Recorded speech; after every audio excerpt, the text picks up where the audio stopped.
Hi, I'm Adam Summer. You're listening to the Yerushalmi Talk podcast with the support of the Yeshivat Devar Yerushalayim in Har Nof, Jerusalem. This is Sheviis, chapter 3, Halacha 2, and we're going to get today into more of this conversation between the Tanna Kama and Shimon Bar Yochai in the last Mishnah about making more than 3 dunghills. Now, to recap, Halacha 1 in chapter 3 was about when can you fertilize, up to when can you fertilize. Now, fertilization is going to be where they take a pile of dung and they're going to sprinkle it over the ground, and that is going to improve the growing in the current or future year. Now, you can fertilize a field, and it is a common practice to fertilize the field now and then to wait until next year and you'll get a better yield. That is a common practice. So a lot of times they'll lay a field fallow and they'll put out fertilizer on it and let it sit for the year. So what's happening over here is that if you are going to be fertilizing after this time for a field of trees, which would be Shavuot, or after this field for a grain field, then it will look like you are fertilizing for next year. So again, you are capped by this rabbinic restriction of Shavuot for trees and up until the end of Pesach for a field of grain. And one of the other things to keep in mind is you have 2 categories. You have one category of actually using it where it's like fertilization. And in many ways, if you're using it to fertilize for a future crop, that's like plowing. It's like tilling the ground to prepare it for a future growing. And that's why fertilization has its own chapter in chapter 3 and why it's standing alone. Now, fertilization is a necessary thing. You can't grow crops without fertilizer. It just doesn't work. You don't get yield, and you can't really produce very much without it. So whether you're going to use chemical fertilizers or you're going to be using an organic fertilizer, you got to be doing something because plants do pull nutrition out of the ground. Now, one of the other things to keep in mind from Halacha 1 in chapter 3 was the category of storage. Now, you are allowed to store fertilizer. You're not actually doing any work. You're just storing it. You're piling it up. And one of the things that comes up in chapter 1 is going to be more sign problems because it could look like you are storing it to prepare it for a future use. So let's say in the 7th year, you had all of this dung piled up in a courtyard and you wanted to go move it to a field. So you have an issue about more sign. So you have to wait until the ground becomes so dried out that it has cracks in it. And it's obvious that the fertilization, if you were to do it now, would have no use at all. In other words, it wouldn't do anything. And so then it becomes clear that you're doing this movement of this dung pile to be used for storage. Now, Mishnah 2 and Halacha 2, we're going to be getting into this storage again. So in a bet seah, they're saying that you can have 3 dunghills per bet seah, and Rabbi Shimon Bar Yochai is saying you can have more than that. That's the dispute. Now, we know that you have to have 10 containers full per dunghill, and the fear that you have is that this dunghill is not big enough, doesn't look big enough, and it looks like you didn't really make a storage mound, you really just fertilized. And so if you let people make as many dunghills as they wanted, and they all don't need to be very big, people would play games, and they'd say, look, yeah, I have 15 dunghills over here, and they're all 1 container full. Well, you really just fertilized, and you didn't really make a storage device. You really just, it's like you plowed the field. You prepared it for a future year. So let's get more into this storage of 3 dunghills in a bet seah. The Mishnah says in Halacha 2, a person may arrange his field with 3 dunghills per bet seah, and even with more than 3. These are the words of Rabbi Shimon. Now, this can be saying that according to Rabbi Shimon Bar Yochai, that if you're going to be doing storage, and you're going to be doing this where each of these dunghills has at least 10 containers full, so that it's a pretty big dunghill, well, if you have four, you have four, as long as each one of these four or more have at least 10. And if they have at least 10 containers full, then it will be a pretty substantial size. And it'll be clear that this is not used as fertilization, this is really used as storage. So that's the opinion of Rabbi Shimon Bar Yochai.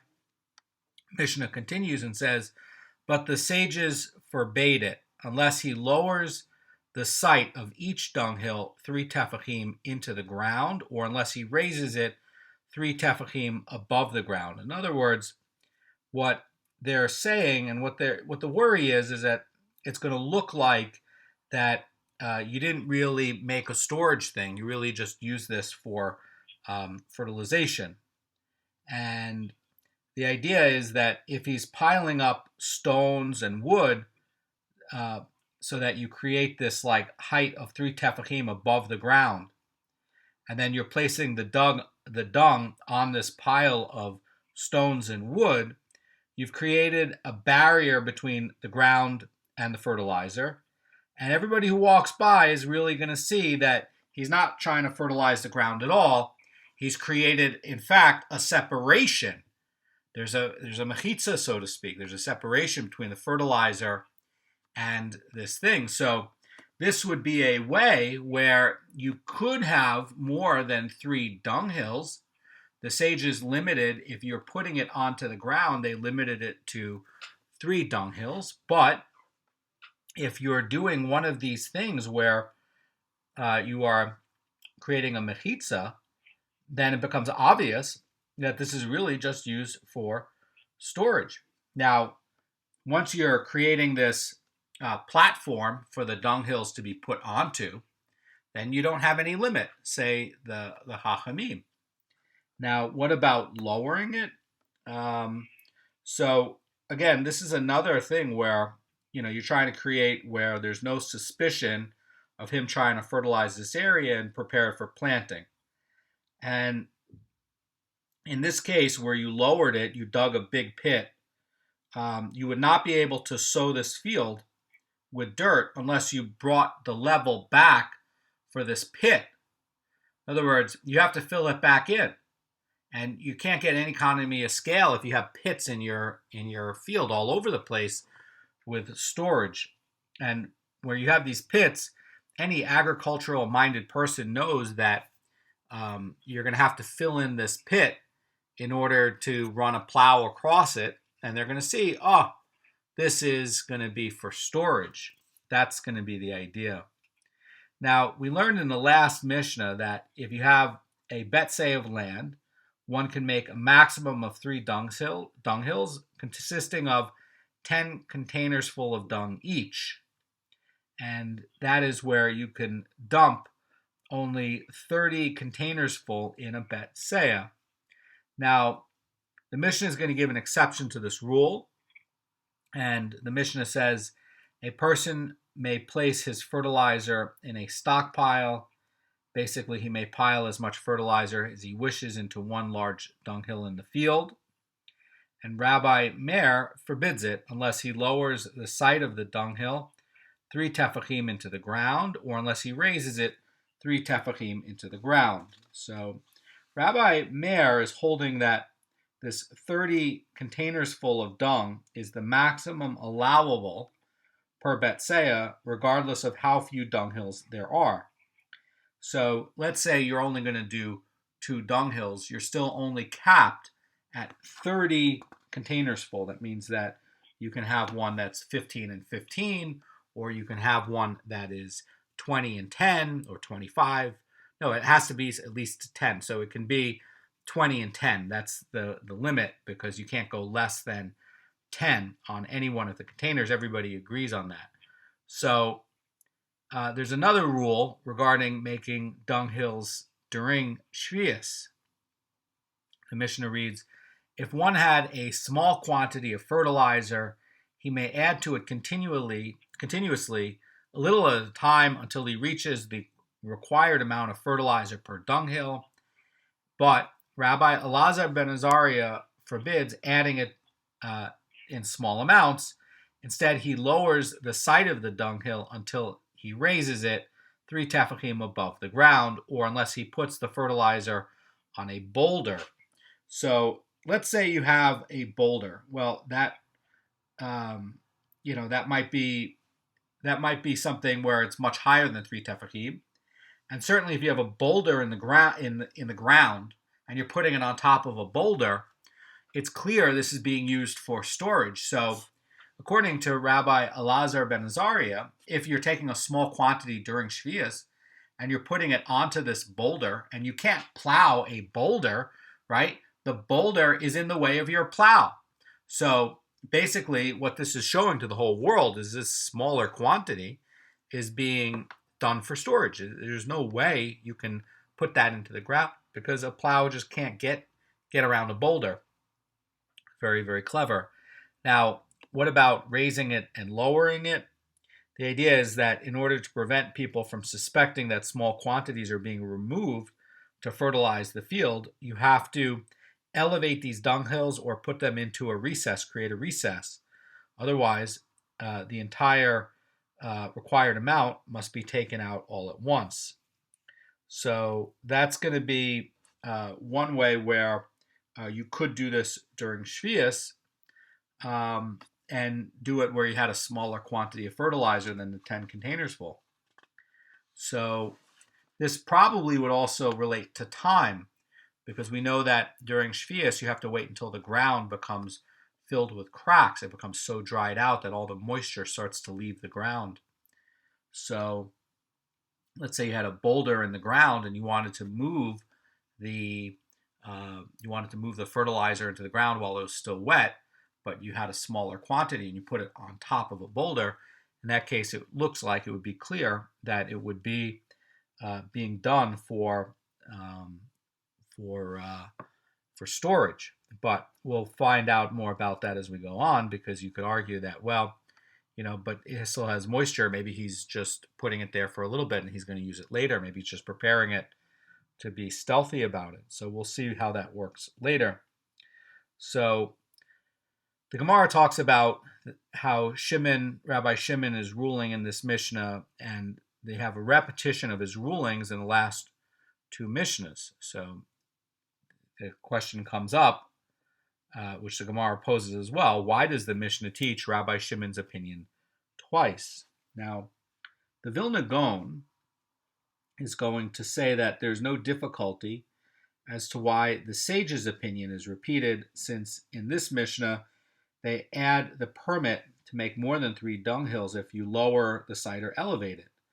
But Rabbi Shimon, however, says nothing new in this Mishnah, and that's what's unusual about it. So the Vilna Goan is maintaining that actually Rabbi Shimon is introducing the requirement to make an indentation, which was not mentioned in the last Mishnah. And also the Vilna Goan explains that the Gemara's question should be read as follows: that why was it necessary to repeat Rabbi Shimon's ruling when his stipulation of making an indentation could simply have been included in the last Mishnah, which is a really great question.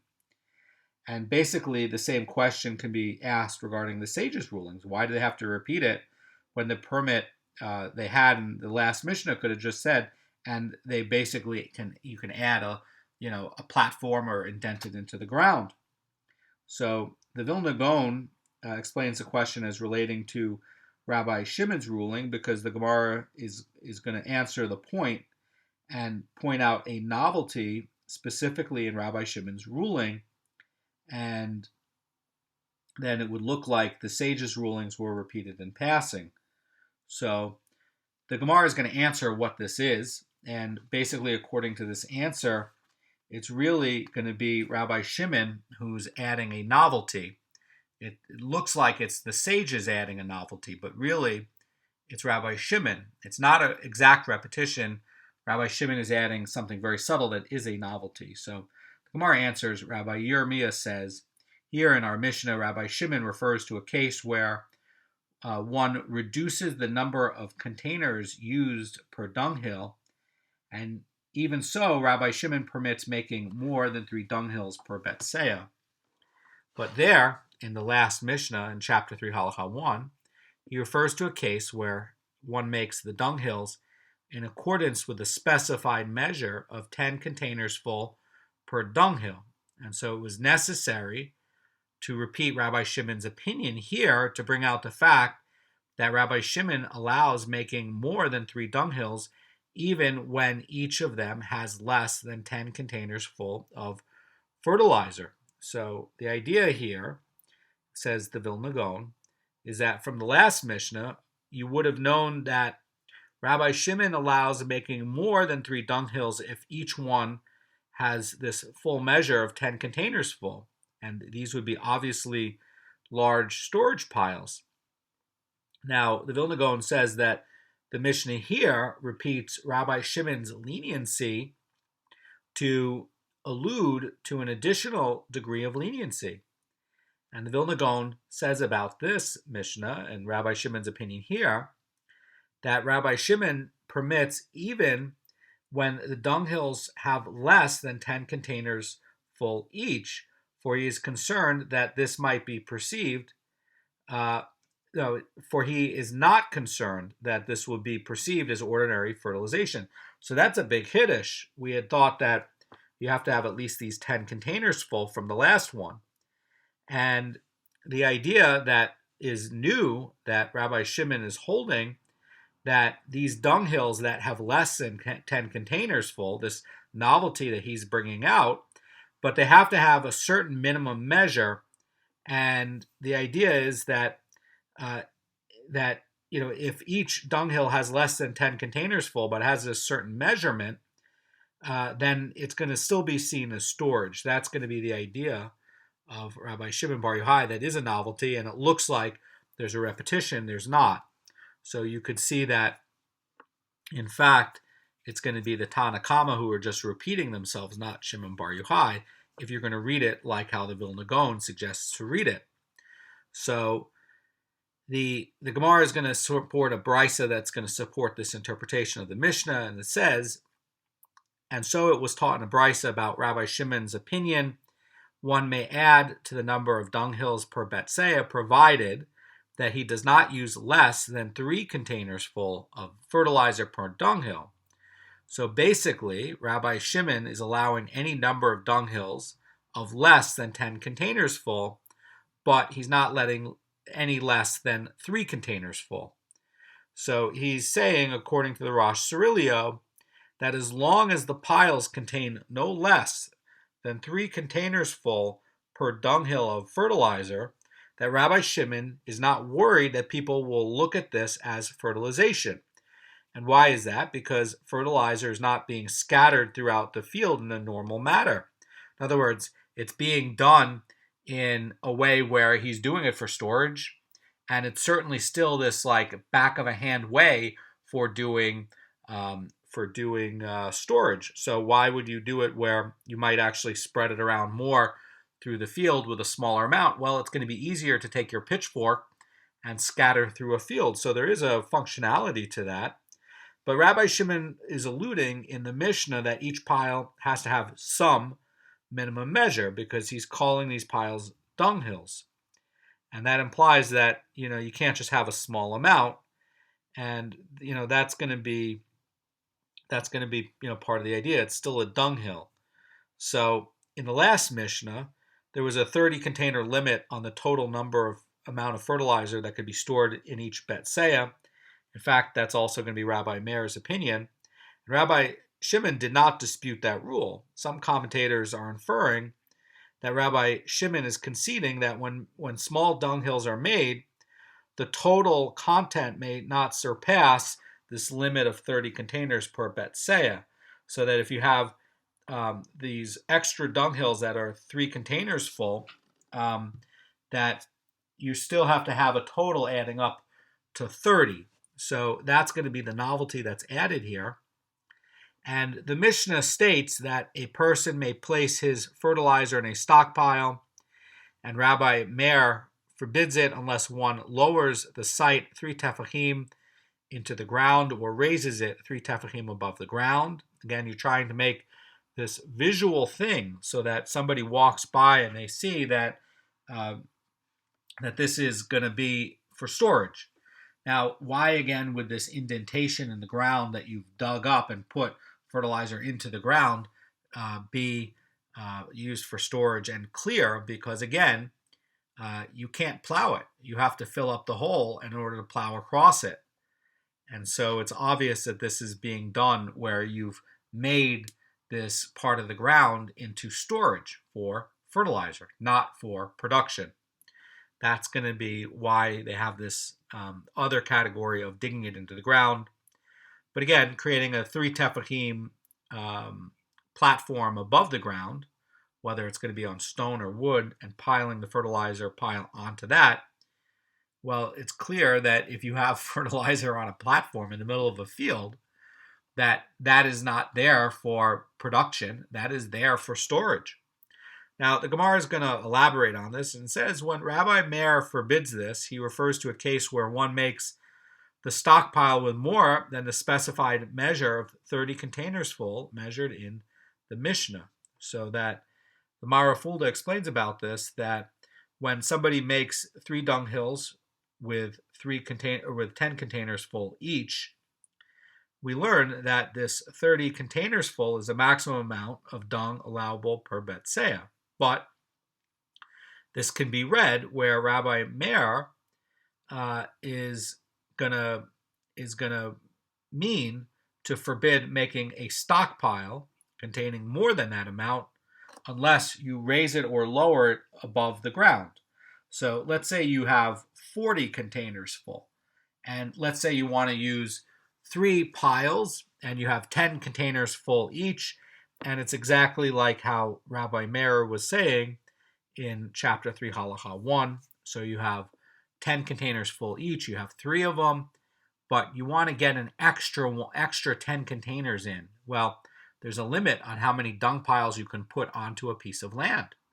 He's saying create a platform 3 tefachim above the ground and take that dung pile and put it on top of that platform. And that's how you can get, according to Rabbi Meir, extra dunghills onto the ground or onto that piece of land. So the Gemara is going to continue. It's going to say, but where one wishes to make a stockpile containing only the specified measure of 30 containers, Rabbi Meir agrees that it's allowed, and it can be deduced with the following kal v'chomer, to spread out 30 containers full of fertilizer by making 3 individual dunghills in 3 different places within a betseah is permissible as stated in the previous Mishnah, and it is not obvious that to consolidate 30 containers full of fertilizer in one place is allowed. So the idea here is that when somebody spreads out the dung over a larger area, this looks less like storage and it looks more like you're fertilizing the ground. So Rabbi Meir is agreeing and holding that one may create 3 dunghills holding at least 30 containers full. He's going to surely permit creating a single stockpile that would also just have 30 containers full. But the idea is that as long as no more than this is used, the fertilizer is confined to a limited area, and there's a clear recognition that this is placed there just for storage. And Rabbi Meir is trying to forbid only stockpiling more than 30 containers full in a place. And if you had more than 30 containers full in one place, say in one stockpile, then such a large amount of fertilizer is brought out to the field that he's holding that one must lower or elevate the site in order to dispel the impression that they're fertilizing. And part of it is that, again, you're putting fertilizer over a very, very large area now. So now you could say, oh, I'm storing it. And then you put it over such a wide and large area that people would look at it and say, no, that's not really storage. You've just found a tricky way to come and fertilize the area. You're claiming it's storage, but you've just fertilized this very, very large footprint. And they're saying, Rabbi Meir is saying, okay, if you want to do more than this and you want to put it into a very, very large pile and you want to consolidate it, well, then you have to make this platform or indent it into the ground so that, you're not going to have people saying, oh, no, this is really a game where you really just found a clever way to spread this over a large area. And yeah, you have your 10, your 30 containers full, and yeah, it's in one pile, but you've spread it out so big with such a big footprint, it's really for fertilization. It's not for storage. And so Rabbi Meir's point is to say, no, I have this platform here. And so, yeah, maybe it is taking up a very wide area, but clearly this platform is showing that it's for storage. It's not for fertilizing the ground at all. There's no game here.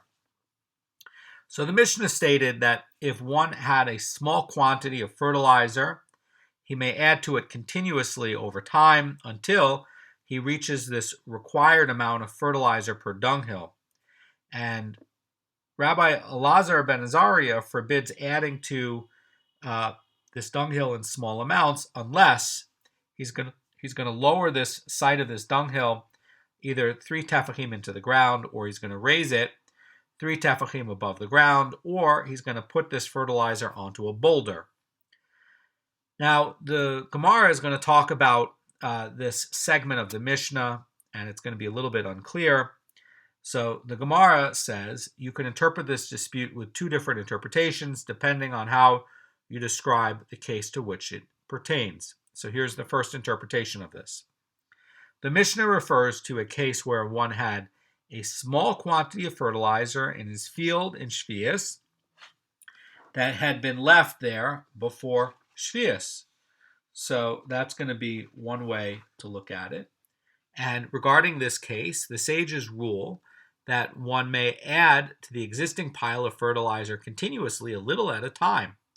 And this permit sets in after the laborers who work their fields in violation of Sheviis have ceased fertilizing. So just as the permit to initially take out the fertilizer of 10 containers full per dunghill relates only after the fertilizing season is over, so too this allowance to continuously add small quantities of fertilizer to a pre-existing pile pertains only after the fertilization period has ended. So from looking at this Mishnah, we had a question in this shiur. Well, could you be adding to this on top of a boulder a little bit at a time, even before this period of time when fertilization would be useful? In other words, the cracking on the ground hasn't yet occurred, as we were talking about in chapter 3, halacha 1, and you're putting this fertilizer on top of a boulder, and you're doing this before the time during the Sheviis year where fertilization would come to an end in terms of usefulness. And so what this Gemara is really showing is that you can't do it. You have to wait until these cracks in the ground are there, and it's really obvious and clear to everyone that any kind of fertilization would be useless. So really, it's going that extra mile, and it's saying that, we are worried about putting fertilizer into a field where there's still viability in the field for growing in that year. And you're stockpiling it and you're storing it, but perhaps in the middle of the night, you're going to come the next day and sprinkle it over a field. And the sages want to make it clear that when the cracks in the ground are there and this ground can no longer be used productively, it's too dry, and it's too dry to grow anything, and it's too dry to have any use out of that fertilizer, and nothing from that fertilizer would be absorbed into this hard, dried, cracked ground, that's when you're allowed to go stockpile the fertilizer into the field in Sheviis. That's what it's trying to show. And so regarding this case, Rabbi Elazar ben Azariah is forbidding adding a little fertilizer at a time. Basically, what he's doing is if you have a pile that existed in the field before Sheviis, you have to wait until these cracks in the ground are there and fertilizing would be useless. So you can't add to the pile of pre-existing fertilizer that's there until this ground would be useless for fertilizing. And the Gemara is going to wonder, what is Rabbi Lazar ben Azariah's reason to prohibit this? In other words, why is merely just adding fertilizer to an existing pile, why is it going to be construed as fertilizing the ground if you're waiting until the ground, you're not waiting until the ground is cracked? What's the problem? The Gemara is going to answer. Rabbi Lazar ben Azariah is worried that one may not be able to obtain the necessary amount of fertilizer required to fill this storage pile. And if this happens, he will not have completed making a qualified dunghill of 10 containers full, and he will be found to have essentially fertilized that area of the field. So basically what he's saying is, let's say you're going to add a little bit at a time, and it's going to be during Sheviis, and you didn't wait until the ground dried out, and you were going to allow where you could keep adding a little bit at a time. And let's say over that time, I just couldn't get 10 containers full. So I measured it and I did 5 containers full. Basically, Rabbi Lazar ben Azariah says if you were adding over time and I allowed you this permit to add over time, and you don't know you're going to get 10 containers full or not. You don't know that. You might get 10 containers full, but you don't know. So if you get less than that, effectively, you fertilize this area of field. You didn't make a storage area. You were just doing a back-of-the-hand way to fertilize. And so this would open up for a lot of games and everything else. And in fact, you put on such a small amount of fertilizer into this area that you really just fertilized. It wasn't storage at all.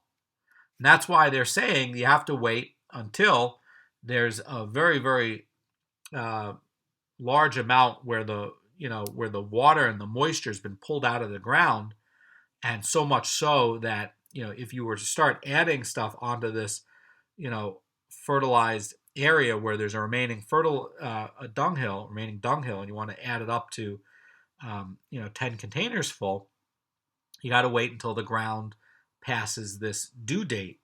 So the Gemara now is going to talk about this second interpretation of the dispute between the Tana Kama and Rabbi Lazar ben Azariah. And it says, and you can also interpret this dispute with another interpretation as follows, that the Mishnah refers to a case where one had a small quantity of fertilizer in his house from before Sheviis, and he wishes to take it out into his field during Sheviis, and he wants to begin making a dunghill, but he does not have 10 containers full at this time. So he has less than that.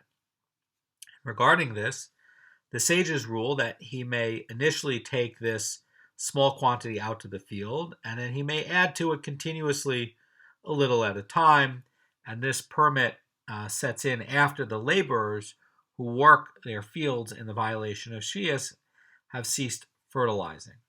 But Rabbi Lazar ben Azariah forbids this. In other words, he's saying that taking out a small quantity of fertilizer to start a new dunghill during Sheviis. So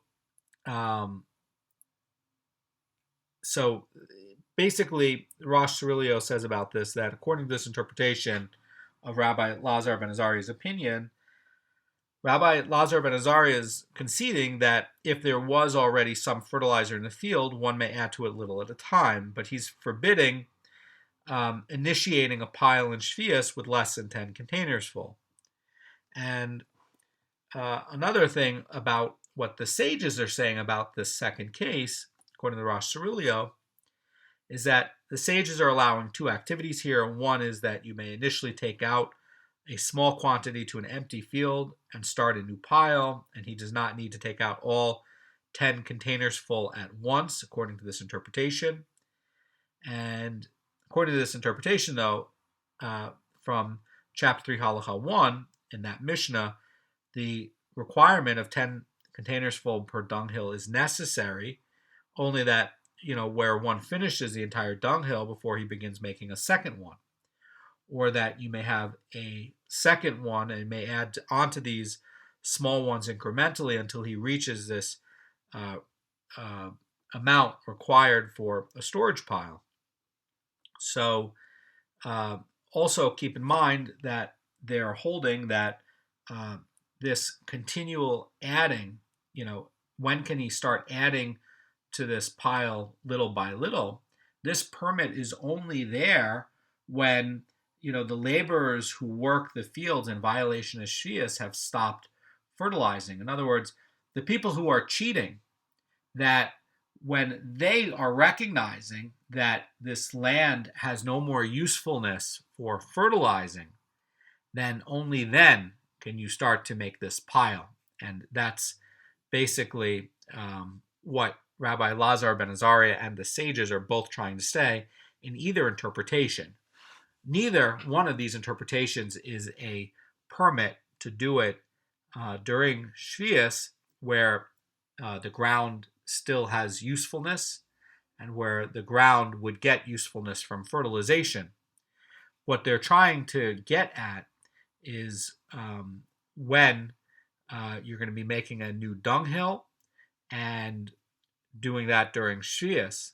And it's, in other words, what happens if you have less than 10 containers full and you're waiting until after, these people who are cheating, that they themselves have stopped fertilizing, and then you're going to start adding to the pile. Can you do it, a little bit at a time or not? The Gemara is going to answer, and ask, what is Rabbi Lazar ben Azariah's reason to prohibit this behavior? Where, in other words, where he's forbidding, where they take out a small quantity of fertilizer to start a new dunghill during Sheviis. In other words, you already have, let's say, one there, and you want to start making a second one in the field. So why is it that Rabbi Lazar ben Azariah is not allowing you to do it? The Gemara is going to answer, and Rabbi Lazar ben Azariah is concerned that one may not be able to obtain the necessary amount of fertilizer required to fill his storage pile.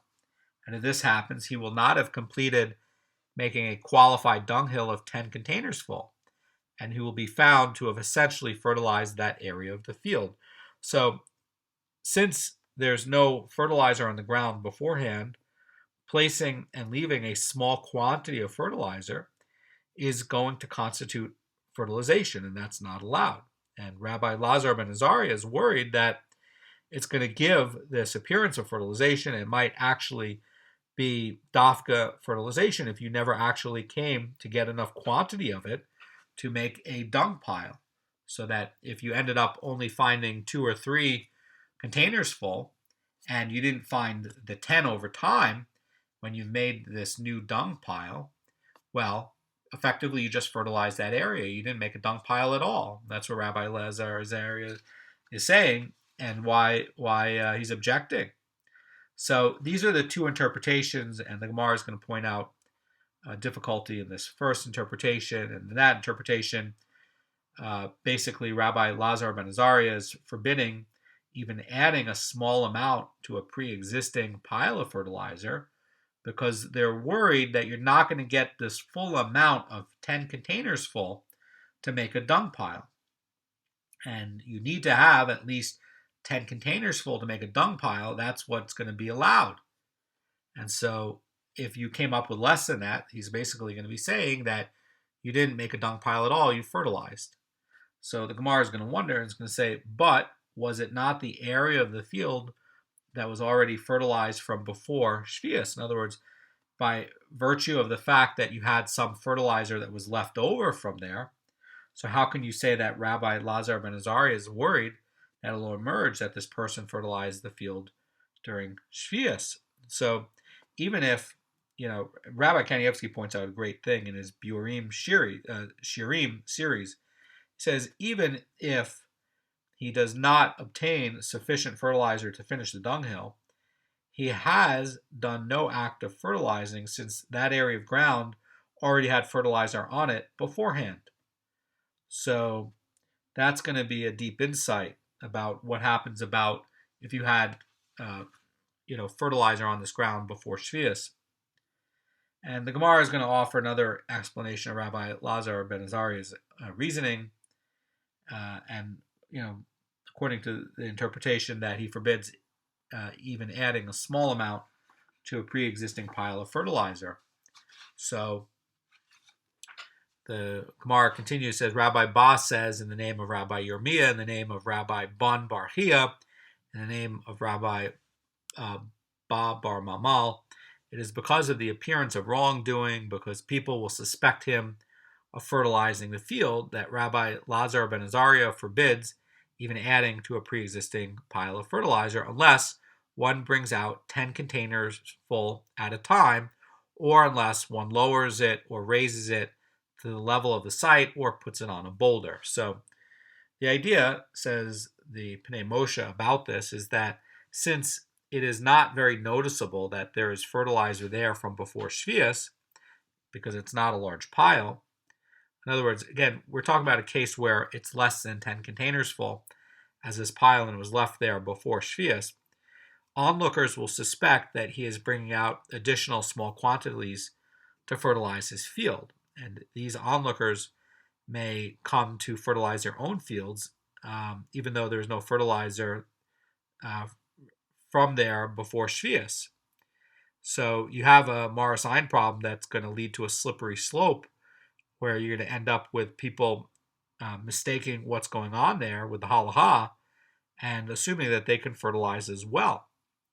And so that's effectively why Rabbi Lazar ben Azariah is saying that if you had a pre-existing pile and you couldn't bring out 10 containers at a time, that basically what you should be doing is you should be putting this onto a boulder or onto a platform, or digging a pit and putting it into the pit. So the Gemara is going to also wonder, is going to say, but the sages who dispute Rabbi Lazar ben Azariah do not hold that because of the appearance of wrongdoing is a valid concern. In other words, how can they permit adding small amounts to an existing pile of fertilizer? Aren't they also worried about this appearance of Maris Ein? And the Gemara is going to answer. Rabbi Idi from Hutra says that the sages hold that one's basket and his rake, which he takes out with him when he goes to make a dunghill, attest for him that he is making a dunghill for storage purposes, and he's not taking out the dung for the sake of fertilizing. In other words, what they're trying to say is that when you're taking out a rake and you're taking out a basket, those are the tools that are going to be used for making a dunghill. And so basically they're saying that these are the simanim, that this is the intent for a storage pile. And implied in there, and I've seen people do fertilization with field, it's done with a pitchfork. And this pitchfork is used to haul off this dung and then sprinkle it.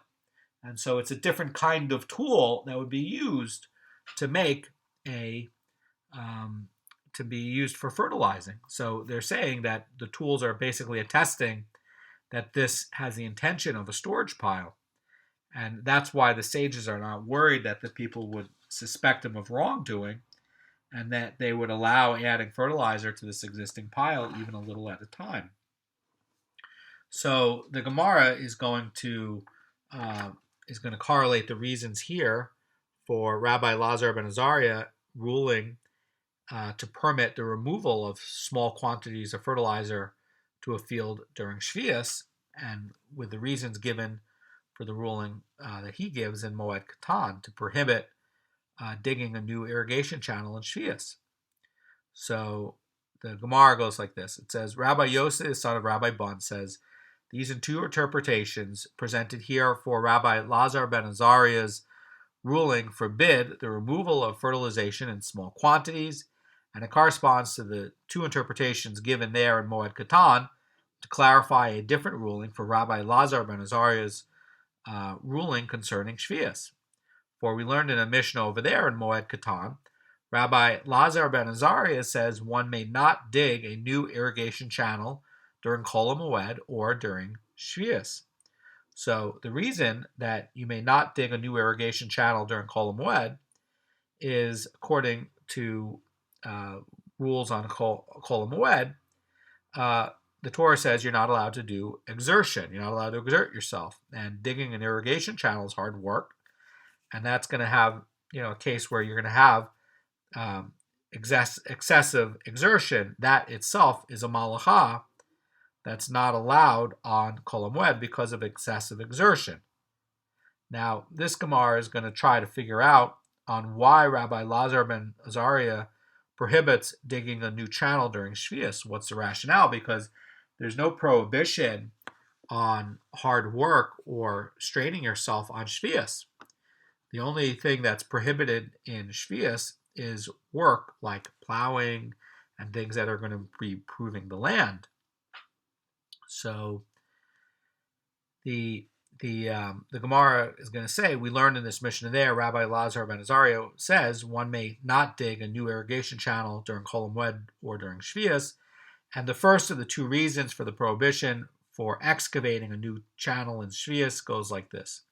Rabbi Zera says it is because by digging the channel, one prepares its banks for sowing. In other words, you have loose soil and it's put onto these banks of the canal, and that happens to be very good land for sowing. And by digging a new canal, one is actually making banks that are going to be really suitable for sowing, and that in itself is going to constitute the malacha, according to Rabbi Zera's opinion and interpretation of what Rabbi Lazar ben Azariah is saying. The second reason for this comes from Rabbi Yerushalmi, who says in the name of Rabbi Ban bar Chia, who says in the name of Rabbi Ba bar Mamal, it is because of the appearance of wrongdoing. In other words, the onlooker, he's going to look at this, it's going to appear like he's hoeing the ground, and that is forbidden in Sheviis. In other words, if you're trying to make an irrigation channel, there's hoeing involved, and that hoeing is going to make a more sign problem because it doesn't look like you're actually hoeing for Sheviis. You're not allowed. So the Gemara is going to analyze this between the reasons and try to come up with why does Rabbi Lazar ben Azariah prohibit this new irrigation channel during Sheviis. Now, the reason is not going to be the same for Kol HaMoed because, again, excessive labor or exertion, that's allowed during Sheviis. But there's going to be another reason why it's going to be prohibited. So the students of the academy thought to say that one who said over there regarding digging of the new irrigation channel, that it is forbidden because of the appearance of wrongdoing, correlates to the parallel explanation given to regard to removing small quantities of fertilizer to the field. For here, too, he says, Rabbi Lazar ben Azariah says that it is forbidden because of the appearance of wrongdoing. And according to the one who said that the reason one may not dig a new irrigation channel is because he is preparing the canal's banks for sowing, what do you say here? And the Gemara is going to basically be implying that this logic is not applicable to the removal of the small quantities of fertilizer to the field.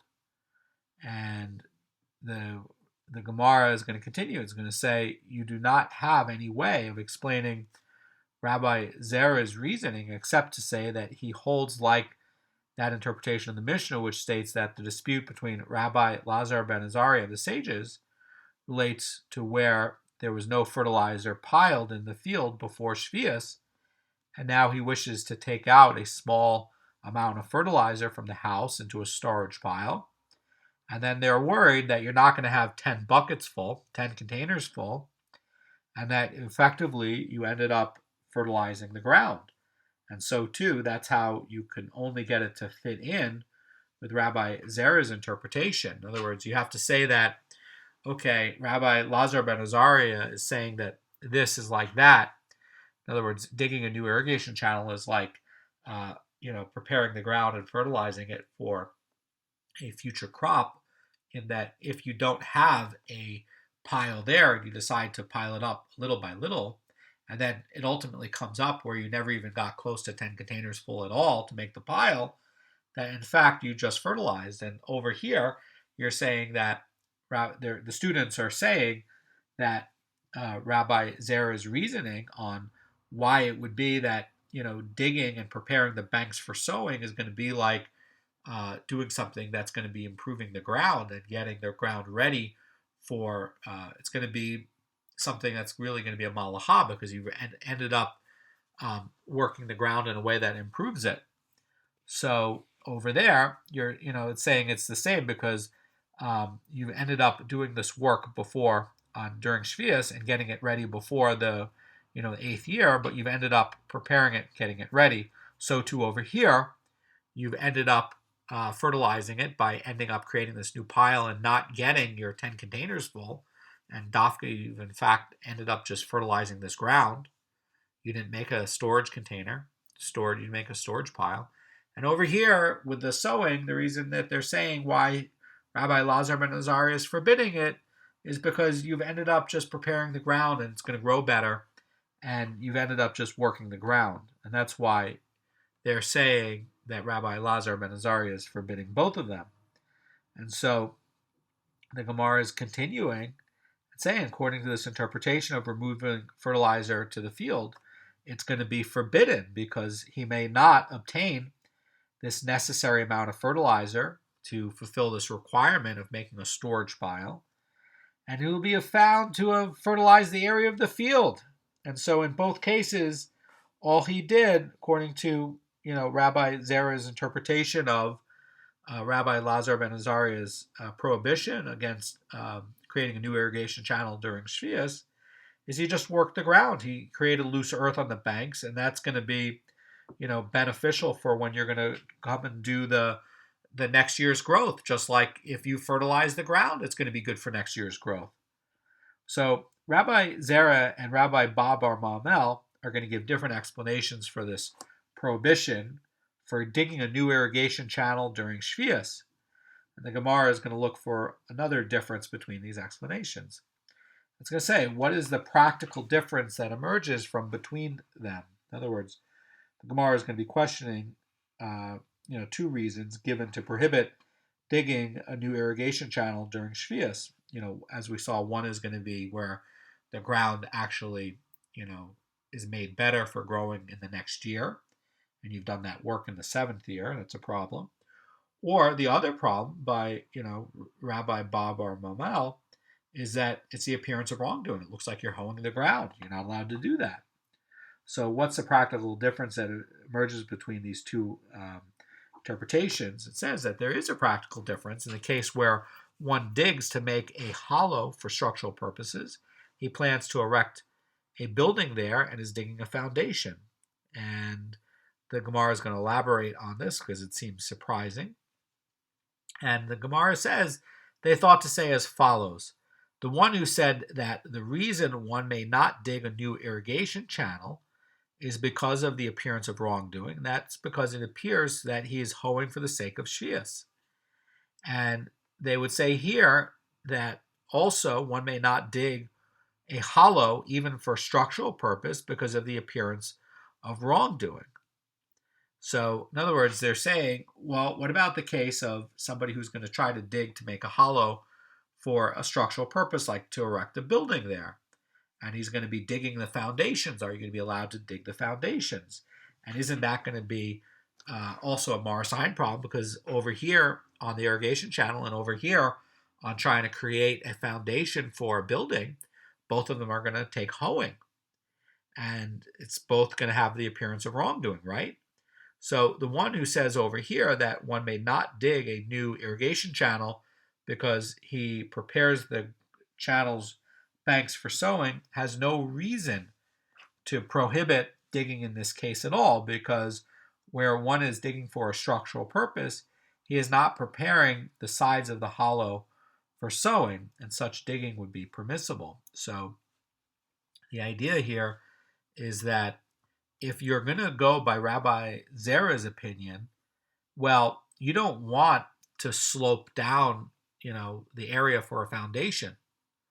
And you don't want to slope down the area for a foundation because, you need to put the foundation somewhere.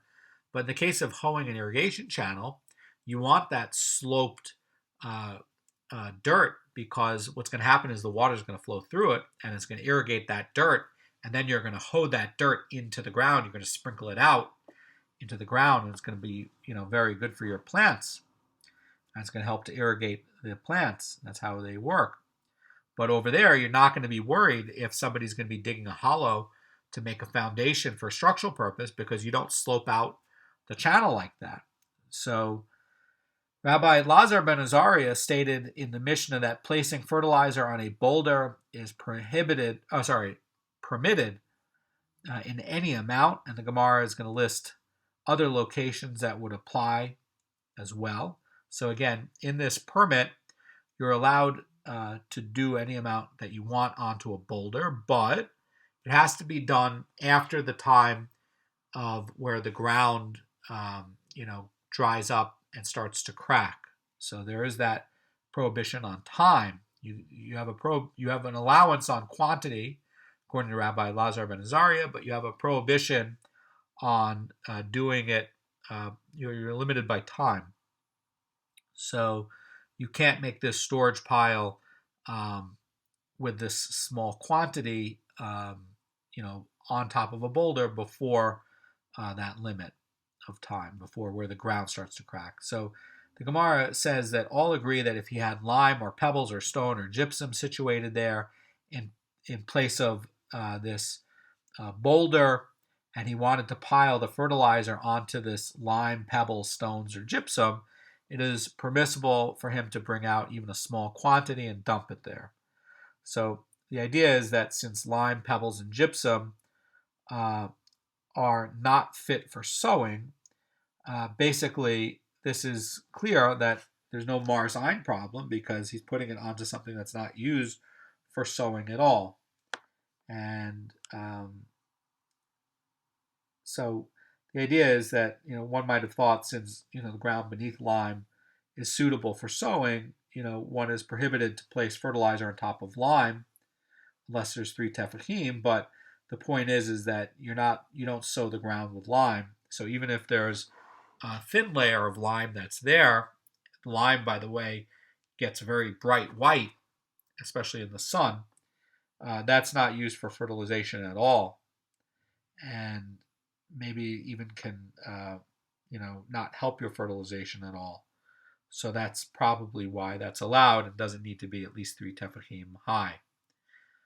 As for stones, well, if you're putting it on stones, it's not really an advantage to have stones in a field when you're plowing. It slows down your work and it tires out your animal. So generally, the fields that have fewer stones are more valuable. And so, if you're putting it on stones, it's clear that this is not being used as fertilizer.